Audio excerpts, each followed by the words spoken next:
Bonjour, bienvenue sur Midi 1, votre journal de l'économiste. Et tout de suite, on commence au Maroc où du 6 au 12 août 2020, le dirham s'est apprécié de 0,84% par rapport à l'euro et de 0,30% vis-à-vis du dollar. C'est ce qu'indique Banque El Maghreb. La BAM ajoute qu'au cours de cette période, aucune opération d'adjudication n'a été réalisée sur le marché d'échange. En Europe, on l'a déjà dit, la zone euro a enregistré une contraction record au deuxième trimestre de cette année. Un constat qu'Eurostat confirme dans une deuxième estimation publiée ce vendredi.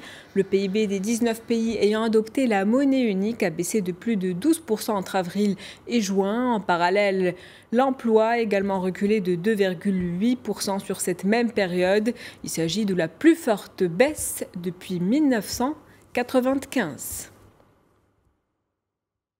Direction la Pologne, en récession pour la première fois depuis la fin du communisme. Le PIB du pays a baissé de 7,9% au deuxième trimestre 2020 sur un an. C'est ce qu'indique le Bureau national des statistiques dans sa première estimation. Déjà par rapport au premier trimestre, la Pologne a accusé un recul de près de 9%. Une récession qui s'explique par la crise économique que traverse le pays, notamment en raison de la chute de la consommation. La Pologne paie donc le contre-coup de la mise à l'arrêt des économies voisines pour qui le pays joue le rôle de sous-traitant au niveau de plusieurs industries. Et face à la situation, le gouvernement a décidé de mettre en place plusieurs mesures budgétaires pour soutenir les emplois et les entreprises. En France, c'est une bonne nouvelle pour les agriculteurs et les éleveurs victimes de sécheresse. Le gouvernement annonce l'ouverture du régime des indemnisations pour calamités. Agriculteurs et éleveurs pourront aussi bénéficier de dégrèvements fiscaux pour les aides dans leur trésorerie. Des mesures que Julien Denormandie, ministre de l'Agriculture, juge comme étant exceptionnelles justement pour accompagner les agriculteurs. Il ajoute qu'une part significative du volet agricole du plan de relance de l'économie sera consacrée à l'adaptation des cultures françaises au changement climatique. La course au vaccin se poursuit partout dans le monde et avec l'inquiétude qui augmente, chacun essaye d'assurer ses arrières.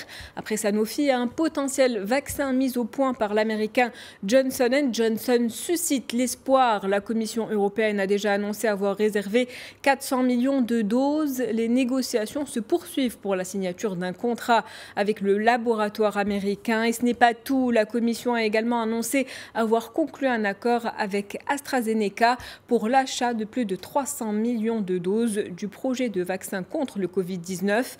Rappelez-vous, en juin, la Commission européenne avait annoncé un plan d'action qui prévoit la signature de plusieurs contrats d'achat anticipés avec les producteurs de vaccins.